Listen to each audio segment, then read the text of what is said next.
குறைபாடுகள் என்ன என்பதை பற்றி நாம் அறிந்து கொள்வதில் ஆர்வம் காட்டுவதில்லை. ஆனால் அதை அறிந்து கொண்டால் நாம் பலவிதமான நோய்களில் இருந்து வெளிப்படலாம் என்கிறார் டாக்டர் கௌதமன் அவர்கள். நம் விடியலை வாழ் நிகழ்ச்சியின் அடுத்த பகுதியாக வரவிருப்பது பல்லாண்டு வாழ்ந்திட. அன்பான கலைஞர் தொலைக்காட்சி நேயர்களுக்கு என்னுடைய இனிமையான காலை வணக்கங்கள்.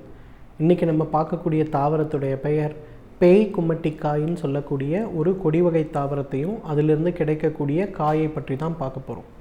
இந்த பேய் கும்மட்டிக்காய் அப்படிங்கிறத பார்த்திங்கன்னா ஆற்றுக்கரைகளில், களிமண் பூமிகளில், ஏரிக்கரைகளில், மணல் கலந்த களிமண் பூமிகளில் வளரக்கூடிய ஒரு வகையான கொடி வகை தாவரம்னு சொல்லலாம். இந்த பேய் கும்மட்டிக்காயை பொறுத்தவரையிலும் பார்த்திங்கன்னா பார்ப்பதற்கு எலுமிச்சை பழத்தை போலவே தோற்றமளிக்கும். வெளிப்புறம் பார்த்திங்கன்னா பச்சை நிறத்தில் வெளிர் பச்சை நிற கோடுகளை கொண்டு வரி வரியாக இருக்கக்கூடிய கோடுகளை கொண்டிருக்கக்கூடிய ஒரு காயின்னு சொல்லலாம். பேய் கும்மட்டிக்காயை பொறுத்தவரையிலும் வயிறு சம்பந்தப்பட்ட பிரச்சனைகளுக்கும் வயிற்றில் ஏற்படுகின்ற வாய்வு சம்பந்தப்பட்ட பிரச்சனைகளுக்கும் மிகப்பெரிய அருமருந்துன்னு சொன்னால் மிகையாகாது.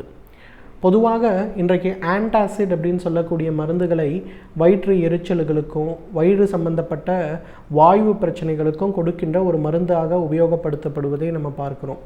ஆனால் அந்த மருந்துகளால் ஏற்படக்கூடிய பக்க விளைவுகள் அப்படின்னு நம்ம பார்க்கும்போது கிட்டத்தட்ட புற்றுநோய் வரையிலும் அந்த மருந்துகளால் ஏற்படுகின்ற பக்க விளைவாக இருக்கிறத நம்ம பார்க்குறோம். ஸோ அப்போ அந்த பிரச்சனைகளை எப்படி பக்க விளைவு இல்லாமல் மருந்துகளால் குணப்படுத்த முடியும்னு பார்க்கும்போது அந்த இடத்துல தான் இந்த பேய் கும்மட்டிக்காயுடைய பலன் என்ன அப்படிங்கிறது நமக்கு புரிய வருது. பேய் கும்மட்டிக்காயை ஒரு காலத்தில் என்ன பண்ணுவாங்கன்னு பார்த்தீங்கன்னா, அதோட சீசன் வரும்போது நிறைய வாங்கிட்டு அதை நாளாக கட் பண்ணி உப்பு வைத்து அதை ஒரு பெரிய ஜாடி முழுவதும் உப்பு இருக்க ஜாடியில் வச்சு புதைச்சி அப்படியே வச்சுருவாங்க. அதை தினமும் காலையில் வெயிலில் வைப்பாங்க. அதன் பிறகு ஈவினிங் கொண்டு வந்து வீட்டில் வச்சுருவாங்க. இதை செய்யும்போது பார்த்திங்கன்னா நிறைய தண்ணீர்லாம் ஊறி ஊறி ஊறி ஒரு மாதம் ஆன பிறகு பார்த்திங்கன்னா அப்படியே கொலன்னு பார்ப்பதற்கு எலுமிச்சை ஊறுகாய், நார்த்தங்காய் ஊறுகாய் போலவே அது மாறி இருக்கும். அதன் பிறகு அதை சிறிதளவு எடுத்து உணவுடன் சேர்த்து பயன்படுத்துகின்ற ஒரு வழக்கம் உண்டு. இந்த மாதிரி பயன்படுத்துகின்ற வீடுகள்லாம் பார்த்திங்கன்னா பெரும்பாலும் காரைக்குடி சம்மந்தப்பட்ட இடங்களில் இன்றைக்கு நிறைய இருக்கிறத பார்க்கலாம். சிவகங்கையில் பார்க்கலாம், பெங்களூரில் பார்க்கலாம், மேங்களூர்னு சொல்லக்கூடிய அந்த பகுதியில் இருக்கக்கூடிய குசனில் கூட இன்றைக்கு இந்த பேய் தும்மட்டிக்காயுடைய ஊறுகாயை பயன்படுத்துகின்ற வழக்கத்தை நம்ம பார்க்குறோம். அந்த மாதிரி பயன்படுத்தும் போது பார்த்திங்கன்னா அவர்களுக்கு நல்ல மாற்றங்கள் இருப்பதை பார்க்க முடியும். வயிறு சம்பந்தப்பட்ட கோளாறுகளோ, செரிமான மண்டலம் சம்பந்தப்பட்ட கோளாறுகளோ, வாய்வு சம்பந்தப்பட்ட கோளாறுகளோ, இந்த மாதிரி எந்த விதமான கோளாறுகளுமே இல்லாமல் வயிறு ரொம்ப ஸ்மூத்தாக இருக்கிறத நம்ம பார்க்க முடியும். இரண்டாவது, இன்றைக்கு புழுவெட்டு அப்படின்னு ஒரு பிரச்சனை. தலையில் பார்த்திங்கன்னா அங்கங்கே முடி கட் பண்ணி எடுத்த மாதிரி சொட்டையாகிற மாதிரி அங்கங்கே வெள்ளை வெள்ளையாக மாறி விடுவதை நம்ம பார்ப்போம். குழந்தைகளுக்கு அதிகமாக ஏற்படக்கூடிய பிரச்சனை, மது அருந்தக்கூடிய, அதிகமான மாமிச உணவு சாப்பிடக்கூடிய ஆண்களுக்கும் அதிகமாக ஏற்படக்கூடிய பிரச்சனை. புழுவெட்டு ஏற்படும் போது பார்த்திங்கன்னா பெரும்பாலான நேரங்களில் ஆன்டிஃபங்கல் க்ரீம் இது சம்பந்தப்பட்ட மருந்துகள் கொடுக்கப்படுவதை தான் நம்ம இன்றைக்கு பார்க்குறோம். ஆனால் அதெல்லாம் இல்லாமல் வெறும் கும்மட்டிக்காயை ரெண்டாக அறிந்து எந்தெந்த இடத்துல புழுவெட்டு இருக்கோ அந்த இடத்துலலாம் அந்த காயை நன்றாக தேய்க்க வேண்டும். தேய்த்து ஒரு அரை மணி நேரம் கழித்து குளிக்க வேண்டும். இதை ஒரு பழக்கமாக செய்தால் ஒரே மாதத்தில் அந்த புழுவெட்டு எந்த விதமான உள்ளுக்கு சாப்பிடக்கூடிய மருந்துகளும் இல்லாமல் மறைந்து போகிறத பார்க்க முடியும். மிக வீரியமான ஒரு மருந்து இது. மூன்றாவது, நிறைய ஆண்களுக்கு பார்த்திங்கன்னா இன்றைக்கு ப்ரீமெச்சூர் எஜாக்குலேஷன் அப்படிங்கிற ஒரு பிரச்சனை. உடலுறவு ஆரம்பிப்பதற்கு முன்பே பார்த்திங்கன்னா விந்து வெளியில் வந்துடும். அந்த மாதிரி விந்து வெளி வந்த பிறகு மீண்டும் எழுச்சி இல்லாமல் இருக்கக்கூடிய ஒரு சூழல் இன்றைக்கு நிறைய ஆண்களுக்கு, இளம் வயது ஆண்களுக்கு ஏற்படக்கூடிய ஒரு பிரச்சனையாக இருக்கிறது. இந்த பிரச்சனையை தீர்ப்பதற்கு இந்த பேய் தும்மட்டி ஒரு மிகச்சிறந்த மருந்து.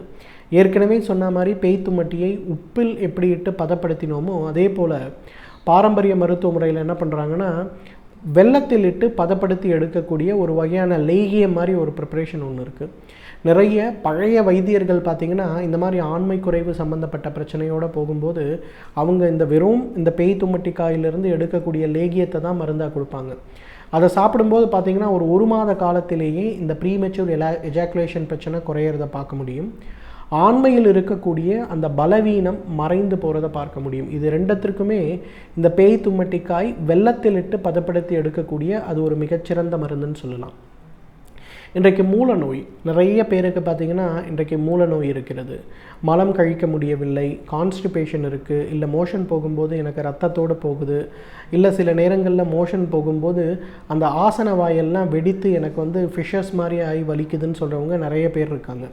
குறிப்பாக ஒரே இடமாக உட்கார்ந்து வேலை செய்பவர்கள், அதிக உடற்பயிற்சி இல்லாதவர்கள், நாய் சத்து இருக்கக்கூடிய காய்கறிகளை சாப்பிடாதவர்கள், நிறைய அசைவ உணவுகளை சாப்பிடுபவர்கள், தண்ணீர் அதிகமாக இல்லாமல் உடற்பயிற்சி அதிகமாக செய்யாமல் இருப்பவர்கள், பெரும்பாலும் பெண்களுக்கு, அதே மாதிரி உடல் எடை மிக அதிகமாக இருக்கக்கூடிய ஆண்களுக்கு ஏற்படக்கூடிய மிக முக்கியமான பிரச்சனை என்ன அப்படின்னு கேட்டிங்கன்னா இந்த மூல நோய் தான்.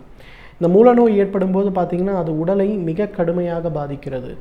ஆயுர்வேத மருத்துவ முறையுடைய ஒரு கூற்று பார்த்திங்கன்னா, மூலநோய் ஏற்பட்டதுன்னா வயிறு சம்பந்தப்பட்ட, நுரையீரல் சம்பந்தப்பட்ட, அதே போல் பக்கவாதம் வருவதற்கும், ஏன் சோரியாசிஸ் வருவதற்கு கூட மூலநோய் ஒரு காரணமாக இருக்கிறது அப்படின்னு சொல்கிறாங்க.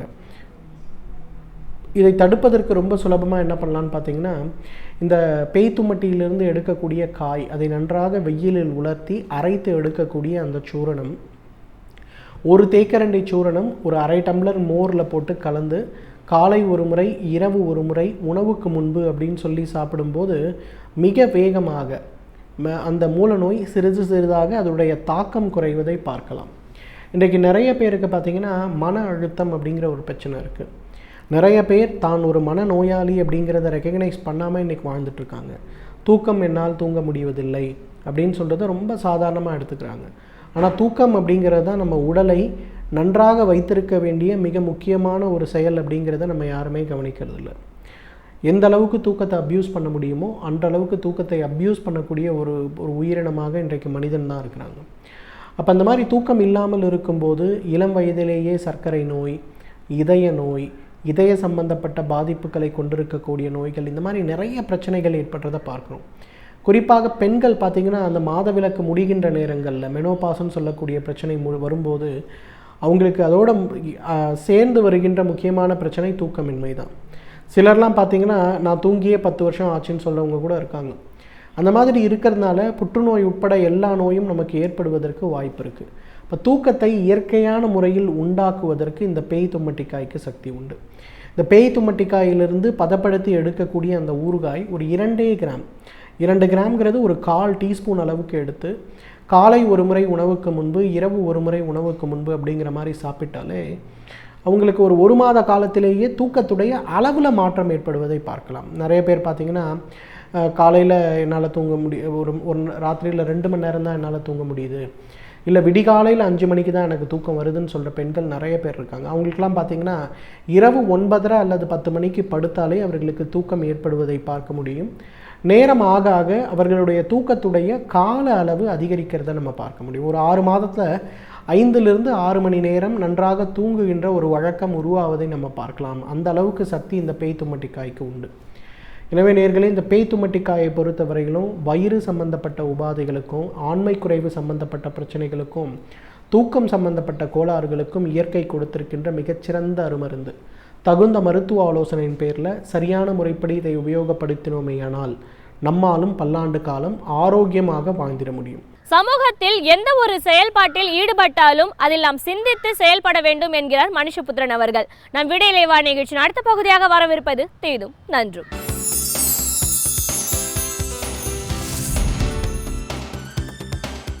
வணக்கம் நண்பர்களே, இன்னும் ஒரு இனிய காலை பொழுதில் தீதும் நன்றும் நிகழ்ச்சியில் உங்களை சந்திப்பதில் மிக்க மகிழ்ச்சி அடைகிறேன். பொதுவாக கல்வி தொடர்பான விஷயங்கள் அல்லது குழந்தைகளை பள்ளிக்கு அனுப்புவது தொடர்பான விஷயங்களில் இந்தியா மிகவும் தவறான பல கொள்கைகளை பின்பற்றுகிறது என்கிற குற்றச்சாட்டு இருக்கிறது. முக்கியமாக குழந்தைகளை பள்ளிக்கு அனுப்புகிற வயது வருவதற்கு முன்பாகவே பல பள்ளிக்கு முந்தைய பள்ளிகள், அதாவது கிண்டர் கார்டன் என்றோ அல்லது ப்ரீகேஜி, எல்கேஜி போன்ற வகுப்புகள் எல்லாம் இன்றைக்கு சட்டபூர்வமாகவே நடந்து கொண்டிருக்கின்றன. அப்படிப்பட்ட ஒரு சூழ்நிலையில் இதுபோன்ற பள்ளிகள் தொடர்பாகவே கடுமையான விமர்சனங்கள் ஏற்கனவே இருக்கின்றன. ஏனென்றால் 5 வயதிற்கு முன்பாக ஒரு குழந்தையை பள்ளிக்கு அனுப்புவது என்பது ஏற்புடையதல்ல. அதுவரைக்கும் அது பெற்றோரினுடைய அரவணைப்பில் தான் இருக்க வேண்டும் என்கிற ஒரு நிலை தொடர்ந்து உலகம் முழுக்க வலியுறுத்தப்பட்டு வருகிறது.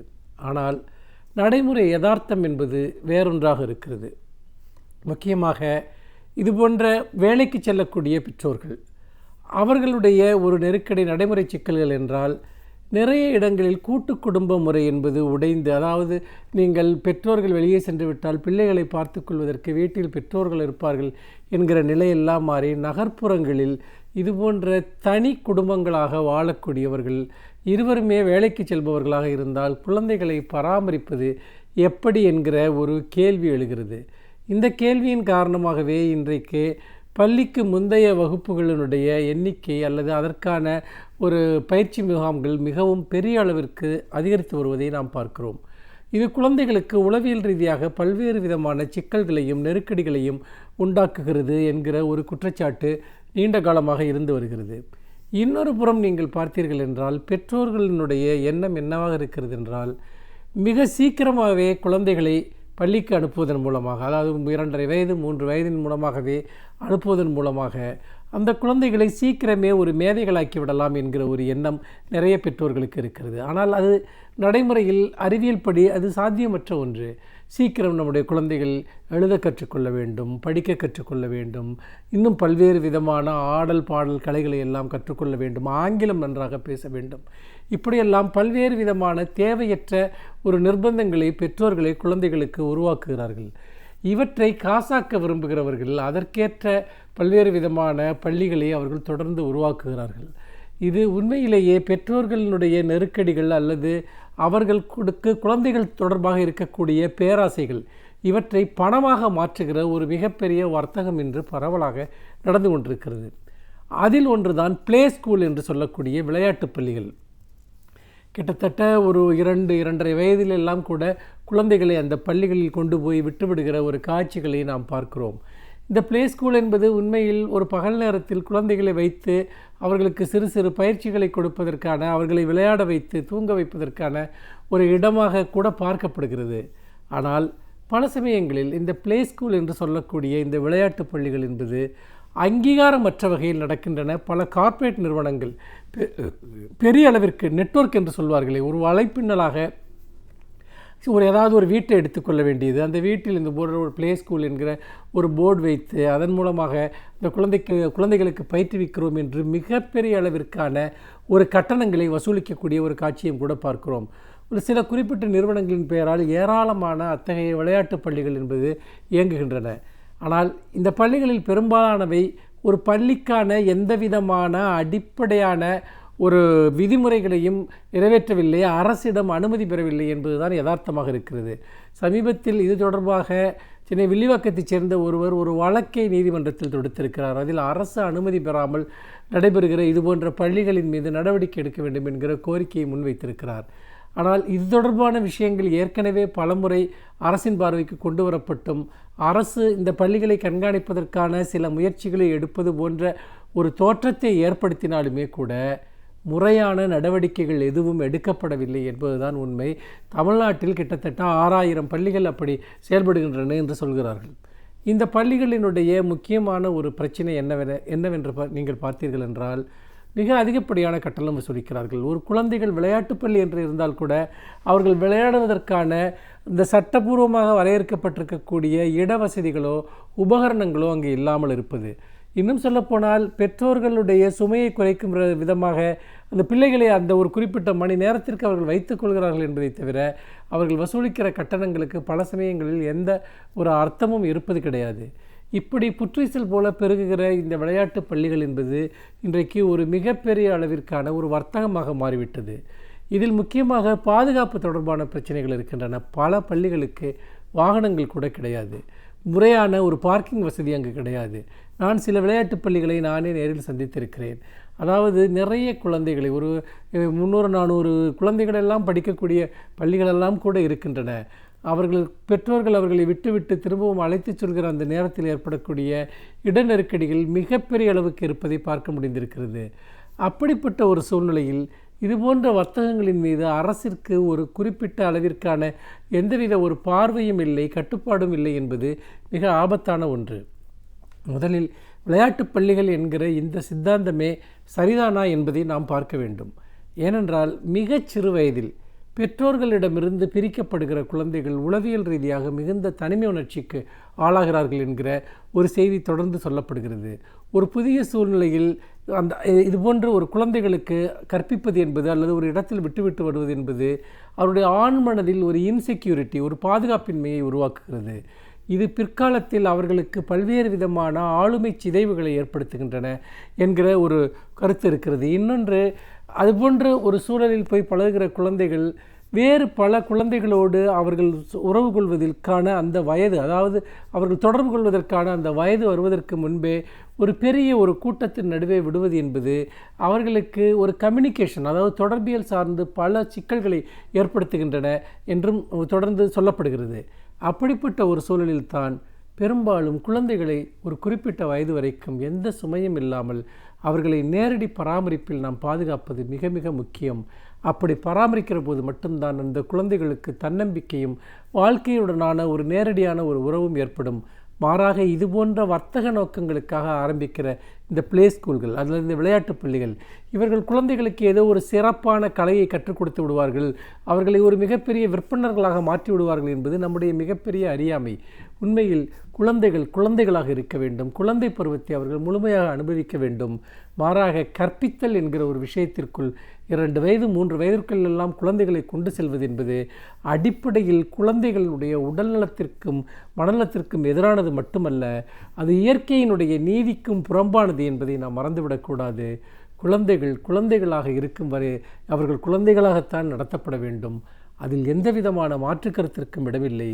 மாறாக இதுபோன்று நம்முடைய சில நெருக்கடிகளின் காரணமாக குழந்தைகளை இப்படி பல்வேறு வர்த்தக அமைப்புகளின் கையில் நாம் ஒப்படைப்பது என்பது எந்த விதத்திலும் நம் குழந்தைகள் மேல் செலுத்துகிற அன்பாக இருக்காது என்று சொல்லி மீண்டும் இன்னும் ஒரு புதிய சிந்தனையோடு உங்களை சந்திக்கிறேன்.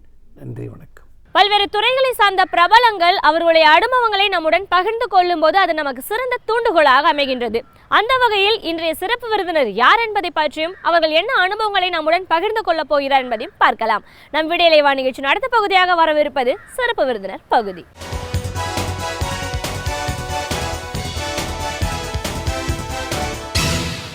வணக்கம் நேயர்களே, விடியலை வா நிகழ்ச்சியின் சிறப்பு விருந்தினருக்கான நேரம் இது. இன்றைய சிறப்பு விருந்தினர் வளர்ச்சி பணி ஆலோசகர் மற்றும் பயிற்சியாளர் டாக்டர் ஜி ஆறுமுகம்.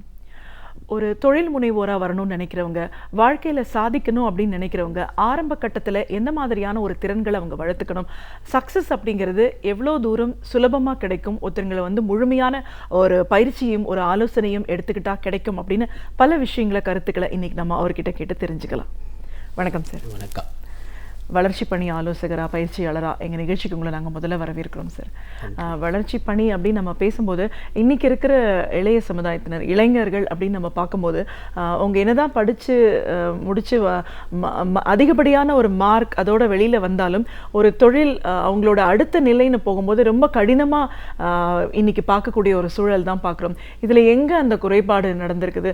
மார்க்ஸ் தான் டிட்டர்மைன் பண்ணணும்னு ஒரு பீரியடில் சொல்லிட்டு இருந்தா இன்றைக்கி அதை வாங்கி வச்சுருக்கிறவங்க கூட அடுத்த நிலைக்கு போக முடியாமல் இல்லை சக்சீட் ஆக முடியாமல் பல பிரச்சனைகளில் இருக்கிறத பார்க்குறோம்.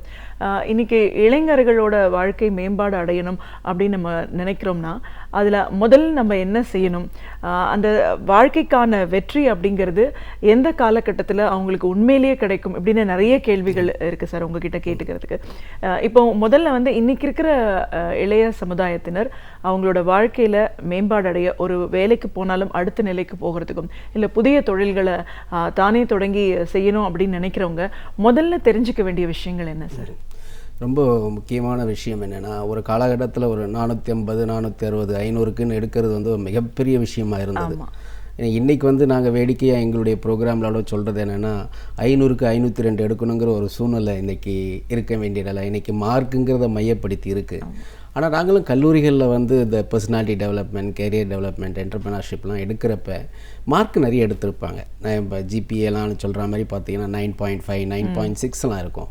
ஆனால் அதுக்கு தகுந்த அது அப்ளிகேஷன்ஸ் பார்த்தீங்க அப்படின்னு சொன்னீங்கன்னா பெருசாக இருக்கிறது இல்லை. ஒரு இன்டர்வியூவில் கூட அவங்க போகிறப்ப டெக்னிக்கலாக கேட்டாலும் சரி, ஒரு சோஷியல் ஓரியன்டாக கேள்விகள் கேட்டாலும் கூட அந்த எடுத்து சொல்லக்கூடிய ஒரு பக்குவம் கூட அவங்களுக்கு இருக்கிறது இல்லை. ஏன்னா இன்றைக்கி நாங்கள் கூட சொல்லுவோம், youth is useless unless they are useless. அதாவது எனக்கு ஒரு இளைஞன் நல்லவனாக இருக்கணும்னா அவனை ப்ராப்பராக அவனை க்ரூம் பண்ணுறதுங்கிறத அவங்களுக்கு தெரிஞ்சிருக்கணும். அந்த செல்ஃப் க்ரூமிங்கிறது ரொம்ப இம்பார்ட்டண்ட் விஷயம். பட் அஃப்கோர்ஸ் இன்றைக்கி வந்து டிகிரி வந்து ஒரு பாஸ்போர்ட்டு தான் அவனுடைய கெரியருக்கு, அவனுடைய வளர்ச்சிக்கு, அவனுக்கு எல்லாத்துக்குமே வந்து டிகிரிங்கிறது ஒரு பாஸ்போர்ட். பட் அந்த பாஸ்போர்ட் இருந்தால் மட்டுமே வந்து அவனுக்கு ஒரு மிகப்பெரிய வெற்றியை கொடுக்க முடியாது. We need vision in the sense to travel இந்த கேரியர் அப்படின்னு பார்த்தீங்கன்னா, அந்த விசாங்கிறது என்னென்னா அவனுடைய ஸ்கில்ஸு, நாலேஜு, எக்ஸ்பீரியன்ஸ் என்னதான் இருந்தாலும் அந்த அப்ளிகேஷன், ஈவன் ஜென்ரல் நாலேஜ் நம்ம சொன்னாலும் கூட ஹவு இஸ் ஒன்லி அந்த அப்ளை பண்ணுறப்ப தான் அவனுக்கு வந்து அந்த ஸ்கில் வந்து டெவலப் ஆகிறதுக்கான வாய்ப்புகள் இருந்துகிட்டு இருக்குது. இன்றைக்கி இளைஞர் சமுதாயத்தில் நம்ம பார்க்குறப்போ என்ன தோணுது அப்படின்னா, அது என்டர்ப்ரனர்ஷிப்பாக இருக்கட்டும், இல்லை எக்ஸிக்யூட்டிவ் டெவலப்மெண்ட்டுக்கு போகிறதா இருந்தாலும் சரி, வேலை வாய்ப்புக்காக இருந்தாலும் சரி, வேலை தேடுறதா இருந்தாலும் கூட அவங்களுக்கு முதல்ல வந்து அந்த நாங்கள் சொல்லித்தரது என்னென்னா social and emotional learning skills. அந்த சோஷியலாகவும் எமோஷ்னலாகவும் ரெண்டையும் பேலன்ஸ் பண்ணுற அந்த ஸ்கில்ஸை வந்து உதாரணமாக அதில் வந்து நாங்கள் அவங்களுக்கு எக்ஸ்பிளைன் பண்ணுறதுனா ஃபஸ்ட்டு ஸ்டெப்பே வந்து செல்ஃப் அவேர்னஸ். செல்ஃப் அவேர்னஸ்ங்கிறது என்னென்னா தன்னுடைய சுய விழிப்புணர்வு, எனக்கு என்ன பலம் இருக்குது, என்ன பலவீனம் இருக்குது. அதுதான் நாங்கள் கிராமங்களில் கூட இந்த ஸ்வாக்கை சொல்கிறப்ப புரியலன்னா நான் ஒரு பவவாத அப்படின்னு சொல்லுவேன். ஸோ ஒரு பவவாத அப்படின்னா பானா பலம், பானா பலவீனம், வானா வாய்ப்பு, தானா தடைகள். எனக்கு என்ன பலம் இருக்குது, எனக்கு என்ன பலவீனங்கள் இருக்குது அப்படிங்கிற அந்த self awareness will make them little bit என்ன சொல்லலாம், எனக்கு இது ஒரு பலவீனம் இருக்குதுன்னு தெரிஞ்சாவே அது ஒரு பெரிய பலமாக பார்க்குறப்ப அதனுடைய வாய்ப்புகளை வந்து அவங்க உருவாக்கி கொள்ளலாம். பட் இது வந்து இந்த கரிக்குலத்தில் வந்து என்ன தான் அவங்க கல்லூரிகளில் வந்து அவங்களுக்கு சிலபஸ்ஸு மற்றதெல்லாம் இருந்தாலும் கூட ஃபோக்கஸ் அவங்க எதில் இருக்காங்க அப்படின்னு சொன்னாங்கன்னா மார்க் எடுக்கிறதுலையும் அந்த யூனிவர்சிட்டிஸ் இல்லைன்னா கல்லூரிகள் கொடுக்கக்கூடிய கொஸ்டின் பேப்பர் ஆன்சர் பண்ணுறதெல்லாம் இருக்காங்களே தவிர, இதுதான் நான் அடிக்கடி எங்களுடைய பயிற்சிகளை சொல்வது என்னென்னா, நம்ம கல்வி நிலைகளுக்கும் இல்லை மேல்நாட்டில் இருக்கிற கல்வி நிலைக்கும் பொதுவாக ஒப்பீடு பார்க்கின்ற பொழுது நம்ம இதில் இருக்கிற ஸ்டூடெண்ட்டுடைய என்னென்னா we will just answer the question, whatever you ask question we will answer it. But மேல்நாட்டில் பார்த்தீங்கன்னா we will question the answer. When we will ask why not, then why can I go, why not I can go that level அப்படிங்கிறது வந்து அந்த self கொஸ்டினிங்கிற அந்த skill வர்றப்ப one easily get the opportunity to know the path. அதுதான் அந்த விசான் மீன் பண்ணது என்ன அப்படின்னு சொன்னீங்கன்னா, விசாவில் வந்து இட்ஸ் பேசிக்கலி அபவுட் நான் எங்கே ட்ராவல் பண்ண போகிறேன், என்ன பண்ண போகிறேன், இதுலேருந்து என்ன செஞ்சு வெளியே வர முடியுங்கிற அந்த அவேர்னஸை கொண்டு வர்றப்போ கண்டிப்பாக இருக்கும். அந்த அவேர்னஸ் தெரிஞ்சதுன்னா அடுத்த ஸ்டெப் வந்து செல்ஃப் மேனேஜ்மெண்ட். செல்ஃப் மேனேஜ்மெண்ட்டில் தான் விரிவாக வந்து அவனுடைய கோல் செட்டிங்ஸு என்ன பண்ணலாம். நிறைய பேர் கூட நான் உதாரணத்துக்கு வேடிக்கையாக கேட்குறப்போ ஒரு சின்ன குழந்தைகிட்ட பள்ளிக்கூடத்தில் வந்து ஒரு எல்கேஜி படிக்கிறப்ப நீ என்ன ஆக போகிறேன்னு சொன்னால் அந்த குழந்தை வந்து நான் டாக்டர் ஆவேன், இன்ஜினியர் ஆகும் அப்படின்னு சொல்லிகிட்டே போகும். பட் அந்த ஸ்டேஜில் வந்து அது கோலாக இருக்காது அந்த குழந்தைக்கு, அது ஆசையாக தான் இருக்கும். அந்த ஆசையை வந்து எந்த ஸ்டேஜில் வந்து அவங்க வந்து அதை கோலாக மாற்றணும் அப்படின்னா இந்த வளரினம் பருவத்தில் இருக்கக்கூடிய அந்த இளைய ஒரு வயதில் தான் அந்த ஆசைகளை வந்து கோலாக மாற்றணும். அந்த கோல் மாற்றுறப்போ வந்து one should understand it. Even நிறைய கல்லூரிகளில் நாங்கள் போகிறப்போ அந்த டிஃப்ரென்ஸ் பிட்வீன் பயோடேட்னா என்ன, சிவினா என்ன, ரெசியூம்னா என்ன, ஒரு இன்டர்வியூ வந்து அட்டன் பண்ணுறப்போ என்ன மாதிரி கேள்விகள் வந்து அவங்க கேட்பாங்க. இன்றைக்கி இன்னொரு விஷயத்தை நம்ம பார்க்கணும் என்னென்னா, நாட்டில் வந்து எம்ப்ளாய்மெண்ட் ப்ராப்ளம் இல்லை, நாட்டில் இருக்கிறது வந்து எம்ப்ளாயபிலிட்டி ப்ராப்ளம். எம்ப்ளாய்மெண்ட் இருக்குது, பட் அதுக்கு வேலைக்கேற்ற ஆட்கள் இல்லாததான் ப்ராப்ளம். அது ஸ்கில் இஸ் த இஷ்யூ. எனக்கு வந்து இன்னைக்கு ஒரு பயோடேட்டாவில் ஒரு பார்க்குறோம், உன்னுடைய இன்ட்ரெஸ்ட் என்னன்னு கேட்டால் நிறைய பேர் எழுதுறது வந்து வாட்சிங் டிவி, பிளேயிங் கிரிக்கெட். அதாவது இன்ட்ரெஸ்ட் அவங்க என்ன புரிஞ்சுக்கிறாங்க அப்படின்னாங்கன்னா, என்னுடைய பொழுதுபோக்காங்கிறது இல்லை, பட் வேலை கொடுக்குறவங்க இன்ட்ரெஸ்ட் என்ன அப்படின்னு கேட்குறதுனா பியாண்ட் அப்படிங்கிற ஒரு வார்த்தை இருக்கும். ஈவன் இன்டர்வியூவில் போய் உட்கார்றப்போ கூட உங்களை பற்றி ஃபஸ்ட்டு கேள்வி வந்து கேட்பாங்க, டெல் அபவுட் யுவர் செல்ஃப்னு. நிறைய பேர் 98% சொல்லக்கூடிய பதில் என்னவாக இருக்குன்னா, ஐ எம் ஆர்வகம், ஐ எம் கிராஜுவேட் அப்படின்னு சொல்லுவாங்க. பட் அந்த விஷயம்லாம் அந்த பயோடேட்டாலே சிவிலே இருக்குது. வாட் எம்ப்ளாயர் எக்ஸ்பெக்ட்ஸ்னா more beyond the CV. We expect something good on you. What is the skills you possess, whether you are a team player. அப்போது நாங்கள்லாம் வந்து இன்டர்வியூஸில் வந்து ஒரு லெவல் வர்றப்ப ஒரு கொஸ்டினுக்கு பதில் சொல்கிறப்ப ஒரு ஸ்டார்டிங் ஆன்சராகவே சொல்லணும், ஐ ஆம் அ செல்ஃப் மேட் மேன் அப்படின்னு ஒரு ஸ்டூடெண்ட் சொல்கிறான்னா, then the interview will ask, how do you claim you are a self made man, tell me, let me know about it. அப்போ அந்த செல்ஃப் மேட் அப்படின்ற அந்த ஒரு வார்த்தைக்கே வந்து அந்த youth should have more details to explain. That is the factor where employers will expect from them. So the idea is they should aware themselves before taking up any successful career or life. They should aware themselves and they should manage it properly. This needs skills and knowledge on in an equal way how to understand that way. But mere degree will not help them to go for the better career. கண்டிப்பாக sir. இந்த இடத்துல தான் வந்து நம்ம வந்து ஒரு இடர்பாடுகள் lacking அப்படின்னு நம்ம சொல்கிறோம். நீங்கள் சொன்னீங்க எம்ப்ளாய்மெண்ட் இருக்குது, எம்ப்ளாயபிலிட்டி தான். இந்த எம்ப்ளாய்மெண்ட்டுக்கும் எம்ப்ளாயபிலிட்டிக்கும் நடுவில் தேவைப்படுற ஒரு விஷயம் தான் இன்னைக்கு இல்லாமல் இருக்கு. இந்த எம்பவர்மெண்ட்டுன்னு நம்ம சொல்கிறோம். அதை வந்து யாருக்கு இருக்கு இல்லைங்கிறது தெரியாமலே நிறைய பேர் ட்ராவல் பண்ணிட்டு இருக்காங்க. அந்த ரியலைசேஷன் வந்துச்சுனாலே நம்ம அடுத்த ஸ்டெப்புக்கு போக முடியும். இதை எப்படி ஐடென்டிஃபை, ஒருத்தருக்கு வந்து தனக்கு இந்த ஒரு திறன் இல்லை, இது இருந்தால் மட்டும்தான் நாம் நினைக்கிறத அடைய முடியும் அப்படின்னு நினைக்கிறவங்களுக்கு அதை பற்றின ஒரு புரிதல் தேவையா இருக்கு. அப்புறம் என்ன பண்ணணும்? இந்த ரெண்டு விஷயங்களும் எப்படி நடக்கும் சார்? எக்ஸாக்ட்லி, அதுதான் வந்து அவங்க செய்ய வேண்டிய ஒரு பேஸ் ஹோம்ஒர்க். ஐ திங்க் எப்படி வந்து பட் நம்ம மாணவர் கூட பார்த்தீங்கன்னா அவன் எக்ஸாமினேஷன் ப்ரிப்பேருடைய ஸ்ட்ராட்டஜி காலங்காலமாக பண்ணிகிட்டு இருக்கிற ஸ்ட்ராட்டஜி என்னன்னா 5 வருஷம் கொஸ்டின் பேப்பர் எடுத்துக்குவாங்க, அதில் வந்து 2 கோடு போட்டு 4 புள்ளி சுழிப்பாங்க. That is call frequently asked question. தப்பி தவறி அந்த வருஷம் கொஸ்டின் பேப்பரை வந்து நானும் கூட கல்லூரியில் பேராசிரியராக மேனேஜ்மெண்ட்டு MBAக்கு இருந்தேன். ஒரு வித்தியாசமாக ஒரு கேள்வியை ஸ்டூடெண்ட்டுக்கிட்ட கேட்போம் இந்த யூனிட் டெஸ்ட்டில் அப்படின்னு கேட்டு அவனை எழுத வச்சோம்னா அவன் அந்த அளவுக்கு நம்மளை வந்து சபிப்பாங்க. ஏன்னா அவனுடைய எதிர்பார்ப்பு என்னென்னா அந்த ப்ளூ பிரிண்ட்டு மாதிரி என்ன சிலபஸ் இருக்கோ அந்த சிலபஸ்லேருந்து கேட்கணுங்கிற ஒரு எதிர்பார்ப்பு. அது பியாண்டு கேட்குறப்போ அவங்களுக்கும் அது வந்து பட் கொஸ்டின் என்ன அப்படின்னா இவனுக்கு எழுதுவானா. இப்போ உதாரணமாக வந்து நாங்கள் ஒரு கேள்வி பிஸ்னஸில் கேட்குறோம், honesty is the best policy but not in business, please discuss. இங்கே எதிர்பார்க்குற ஆன்சர் என்னென்னா பாசிட்டிவாக எழுதலாம், நெகட்டிவாக எழுதலாம், ப்ரோவாக எழுதலாம், கான்ஸாக எழுதலாம். பட் அவன் என்ன ட்ரிகர் பண்ணுறோம் அப்படின்னா பட் அவன் எப்படி அனலைஸ் பண்ணான், 2 ஆங்கிளையும் அனலைஸ் பண்ணுறான்னா அந்த அனாலிட்டிக்கல் ஸ்கில்லை பார்க்குறது தான் இந்த மாதிரி ஓப்பன் எண்ட் கொஸ்டின்ஸ். பட் இப்போ இவங்க என்ன பண்ணணும்னா இப்போ சப்போஸ் இவங்க கோர் இண்டஸ்ட்ரி மெக்கானிக்கல் எடுக்கிறாங்க, இல்லை பயோடெக்னாலஜி எடுக்கிறாங்க, இல்லைனா சிவில் எடுக்கிறாங்க, இல்லைனா ஆர்ட்ஸ் அண்ட் சயின்ஸ் எடுக்கிறாங்க, இல்லைனா காமர்ஸ் எடுக்கிறாங்க, எது ஒரு கோர் ஒரு லெவல் எடுத்துடுறாங்களோ +2க்கு அப்புறம் 10க்கு அப்புறம் அது சம்மந்தமான வேலைகள் இருக்கக்கூடிய மிகப்பெரிய கம்பெனிகளுடைய வெப்சைட்டஸ்லாம் இவங்க பார்க்கணும். என்ன எதிர்பார்ப்புகள் இருக்குது, இந்த இண்டஸ்ட்ரியுடைய முதல் 10 வருஷத்துக்கு முன்னாடி எப்படி இருந்தது, இப்போ என்ன போய்கிட்டுருக்கு, அடுத்த ஒரு 10 ஆண்டுகளில் என்ன இருக்கும் அப்படிங்கிறத வந்து அந்த கூகுள் சர்ச்சில் வந்து இன்ஃபர்மேஷன்ஸ் இவங்க கேதர் பண்ண இப்போ உதாரணமாக ஒரு இதில் இன்றைக்கி இன்ஃபர்மேஷன் டெக்னாலஜி இல்லாமல் எந்த ஃபீல்டுமே இல்லை. ஒரு சின்ன ஹோட்டலில் இட்லி விற்கிற கடையில் கூட இங்கே பில் அடிக்கிறாங்க, அப்புறமா அங்கே போனோம்னா டெலிவரியில் வந்து நம்ம பில் நம்பர் அங்கே போயிடுது, அவங்க ஈஸியாக டெலிவரி கொடுத்துறாங்க. It's a matter of so இன்றைக்கி IT is playing a vital role in all developmental aspect. இப்போ as a student and youth என்ன பண்ணணும்னா இந்த மாதிரி ஒரு நல்ல ஹோம்ஒர்க் வந்து அவங்க பண்ணணும். ஒரு கோர் இண்டஸ்ட்ரி எடுக்கணும். ஒரு சிலர் நீங்கள் பார்த்தீங்கன்னா ஃபேண்டசிக்காக பிஎஸ்சி படிப்பாங்க, அடுத்தது MA போவாங்க, அடுத்தது MSc போவாங்க, then they travel go to like diplomas, வேரியஸாக படிப்பாங்க. அவங்க பேரை விட அவங்களுக்கு பின்னாடி இருக்கிற டிகிரிஸ் அதிகமாக இருக்கும். ஆனால் அவங்க எந்த அளவுக்கு ஃபோக்கஸாக இருக்காங்க, அதாவது இந்த ட்ரிபிள்எஸ்ன்னு சொல்லுவோம், specialisation and specification and your what you called about how you excelling about it, focusing on that. So இந்த லெவல் அவங்களுக்கு இல்லை அப்படின்னு சொன்னீங்கன்னா அந்த ஸ்பெஷலைசேஷன் ரொம்ப இம்பார்ட்டன்ட். நீங்கள் படிக்கலாம், ஒன்றும் பிரச்சனை இல்லை.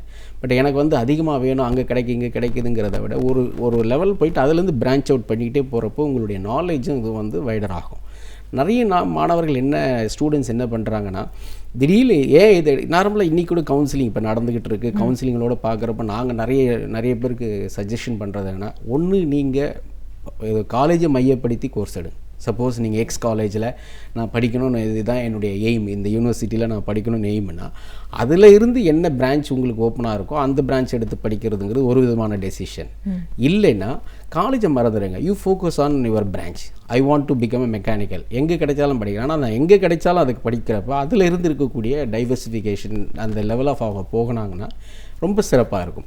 இந்த homework is very very important. நிறைய இன்றைக்கி அதாவது வந்து நாங்கள் கூட எங்கள் பேரண்ட்ஸ் ஓரியன்டேஷன்ஸ் எல்லாத்துலேயும் சொல்லுவோம், you allow your children to use laptop, iPad, mobile எல்லாத்தையும் கூட யூஸ் பண்ணுங்கள். But ensure them they are using it intelligently, not like ஏதோ ஒரு ஹாபிக்காகவோ ஒரு பொழுதுபோக்குக்காக இல்லாமல் ப்ரௌஸ் பண்ண சொல்லுங்கள். இன்ஜின்ஸில் வந்து இன்றைக்கி வந்து எதை போட்டாலும் நமக்கு வந்து கிடைக்கக்கூடிய அளவில் இன்ஃபர்மேஷன் இருந்துகிட்ருக்கு.